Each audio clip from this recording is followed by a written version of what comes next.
My contention is, when I was making it, it was like, you're making this film, and the idea was that we're all responsible for this, that his sacrifice was for all mankind, and that for all our ills and all the things in our fallen nature, it was a redemption. So, and I believe that, I actually am, I was born into a Catholic family. I'm very Christian in my beliefs. On January 9th, 2025, Mel Gibson sat across from Joe Rogan and said something about the passion of the Christ that stopped the conversation cold. Not because it was shocking, but because it was something nobody had said out loud, despite the film existing for 20 years. What Gibson told Rogan wasn't a defense of the film or a response to its critics. It was a detailed account of what he actually built inside it. The deliberate symbols he placed in every frame. A theological architecture constructed over years of research with priests. And a final image designed with one precise intention, pointed directly at whoever was watching.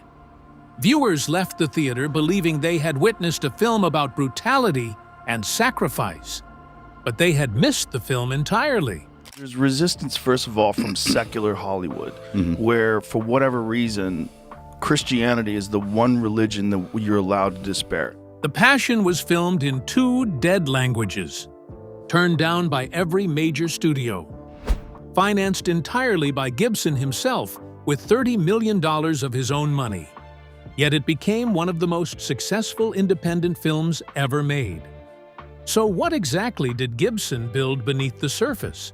Why has nobody mentioned it in 20 years? And what does it change for everyone who thought they'd already seen it? That's exactly what we're going to find out.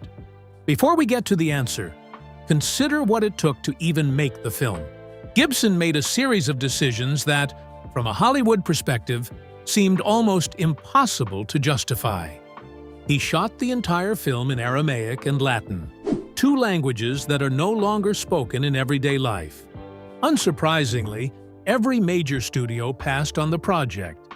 Gibson himself admitted he understood exactly why. I would have rejected me too if I heard my pitch. Rather than abandon the idea, he took an enormous risk and financed the film himself, investing around $30 million of his own money. There was no major studio backing it, no outside investors calling the shots, and no corporate oversight. And against all expectations, the gamble paid off. By the mid-1990s, Mel Gibson had won 5 Academy Awards for Braveheart, including Best Picture and Best Director. He was one of the most commercially powerful figures in Hollywood. On paper, he was untouchable, but underneath, he was standing at a window considering whether to jump. He has described this moment across multiple interviews. In his own words, "I'd reached a horrible place. Life had no meaning. It was boring, purposeless." In another interview, he recalled standing at the window of a 12-story building and seriously thinking he didn't want to stay. This was not a crisis of career. It was a crisis of meaning, of finding purpose. What happened next is a story he has told consistently over the years. Feeling completely lost, he got down on his knees and said a single word: help. And out of that single word, that surrender, came one of the most controversial and financially extraordinary religious films ever made. And so, after that moment, Gibson began searching for answers. He reread the 4 Gospels. He studied medical reports on what crucifixion actually does to a human body. He consulted historical accounts surrounding the Passion from every angle he could find. Then a book fell off a shelf. Gibson has described the moment this way: "The book practically jumped out of the bookshelf at me. I pulled out a title, and the one next to it fell into my hands. The book was The Dolorous Passion of Our Lord Jesus Christ, written by Anne Catherine Emmerich, a German Augustinian nun who claimed to experience detailed mystical visions of Christ's final hours. What made the book unusual was the level of detail. Emmerich wrote about things the Gospels never mention, like what Jesus was wearing, the appearance of his clothing, and the emotional reactions of the people surrounding him. Gibson became deeply interested in it and spent years drawing from its descriptions while developing the film, and every strange choice that followed traces back to that moment. A book falling from a shelf and landing in the hands of a filmmaker searching for meaning. But this is where the story shifts. When Gibson sat with Rogan and reflected on what audiences had missed about The Passion, he was not being falsely modest. He was being precise. The single greatest misunderstanding of the film, the one that drove the controversy, the hostile reviews, the theological debate, was this: people thought the violence was the point. It was not the point. The violence was the language. Gibson has explained this in several interviews. As he put it, "I think we have gotten too used to seeing pretty crucifixes on the wall and we forget what really happened. I mean, we know that Jesus was scourged, that he carried his cross, that he had nails put through his hands and feet, but we rarely think about what this means." For him, the graphic nature of the film wasn't simply to shock viewers. It was meant to make a familiar story feel real again, something that, in his opinion, many people had become detached from over time. He once said that, growing up, the full horror of what Jesus suffered for our redemption didn't really strike me. So, he made a film that would. Everything else, every symbol, every deliberate visual choice, was built around that single core intention. And once you look at the film through that lens, many of its creative choices begin to make more sense. But Gibson didn't stop with the portrayal of suffering. He says the film was built with layers of theological symbolism woven throughout it, details that many viewers either missed or interpreted very differently. Throughout the film, Satan appears as an androgynous, pale, almost strikingly beautiful figure. There are no horns, no dramatic displays of evil, and none of the traditional imagery audiences might expect. Instead, Satan moves quietly through the story as a calm, watchful presence, largely unnoticed by those around him, except one person. On the road to the cross, Mary locks her gaze on Satan. Everyone else walks past. She alone can see him. The moment is silent, but it carries weight.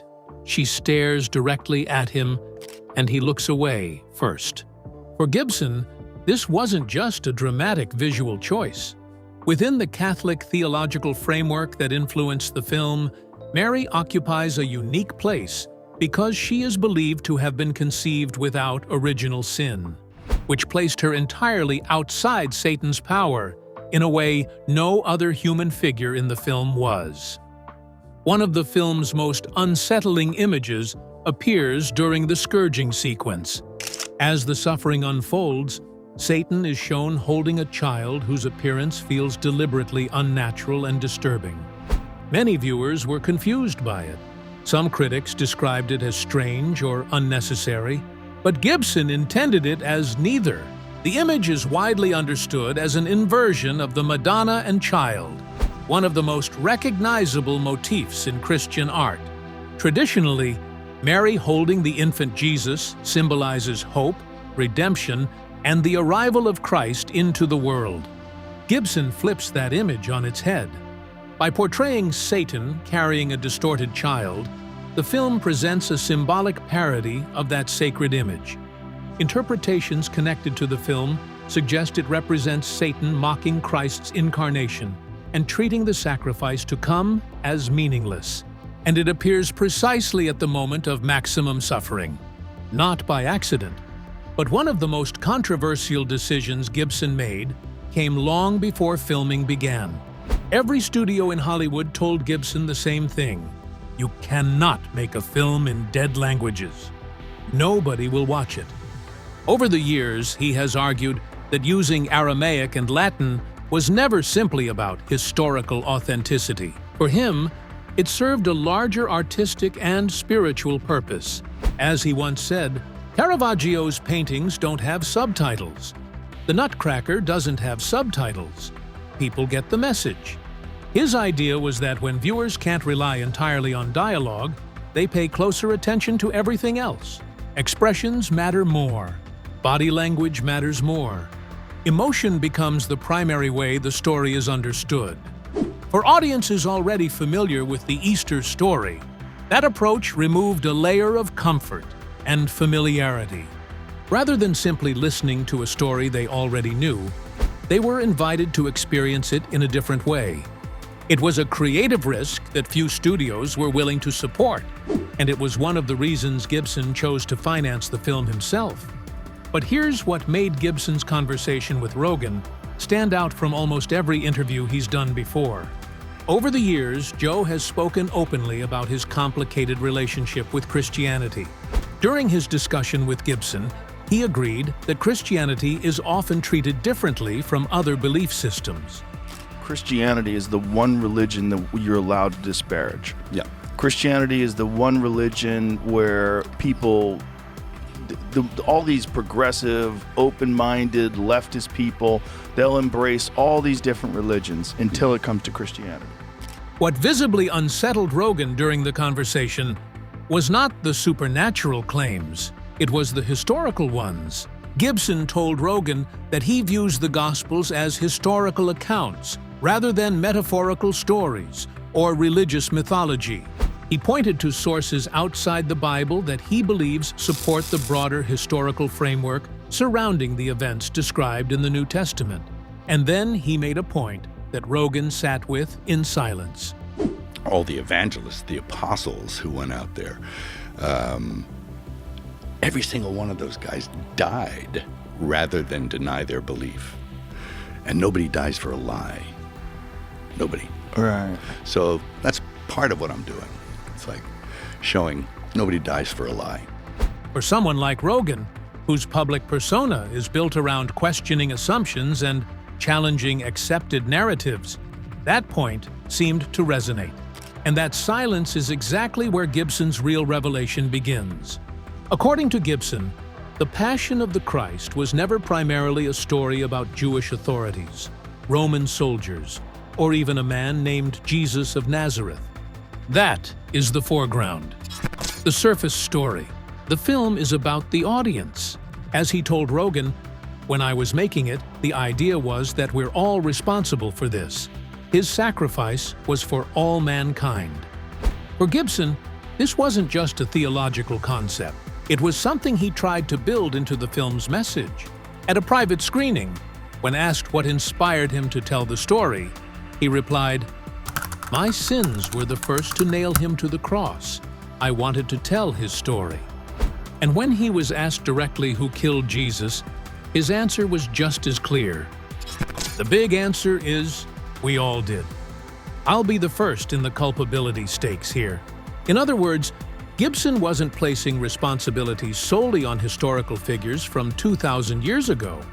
He was interpreting the story through a broader Christian understanding of human sin and accountability. And by doing so, he wasn't just telling a story about people in the past, he was asking viewers to see themselves in it. And this may be why so many people sat quietly in their seats long after the credits rolled. Many left the theater in tears, not simply because of what they had witnessed on screen, but because the story invited them to see themselves within it. But this is also where the story gets complicated, because there are legitimate critiques of the Passion of the Christ that deserve to be acknowledged. Before the film's release, a number of religious leaders and scholars raised serious concerns about its portrayal of certain Jewish authorities and whether some depictions could contribute to anti-Semitic interpretations. And these weren't small objections. They were significant concerns that became a major part of the public conversation surrounding the film.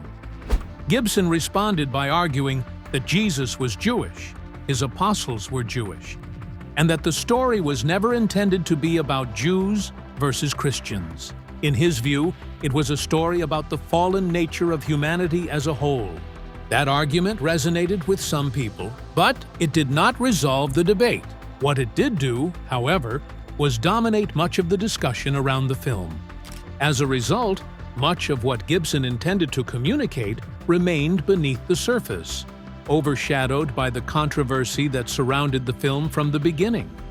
But despite the critique, Gibson keeps coming back to one thing, one image, and one question he built into the final frame of the film. That question is captured in one of the film's most memorable images, the Pieta.